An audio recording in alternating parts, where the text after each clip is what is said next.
This race is the first race of the season with this truck after our wreck from last year. We felt pretty good. We were coming in, just hoping to finish strong. We've had some bad luck in the last couple of races, so it was good to have a good finish. Right now, I think we're in a pretty good battle with Justin Davis and I, and it's going to be close to first.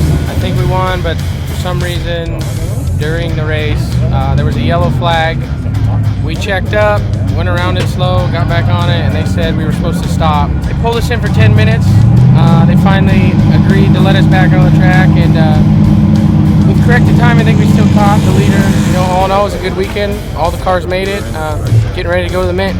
We had so much fun, and you know, we're just out here because we like to have a good time. I like to get better every lap and just hope that I get faster and faster and faster. And battle at Primm is great, and SNORE has been so awesome. They've never been super organized. The BLM has been out here keeping us safe, so we had a great time. So yeah, we'll see what happens on the next race. And I do have to say, Pam Hall for Miss Mint, baby. We want Pam Hall for Miss Mint. She's a driver, she's a renter, she's a mom, she's a business owner. So if you haven't voted for Miss Mint, please give Pam Hall a vote on Facebook.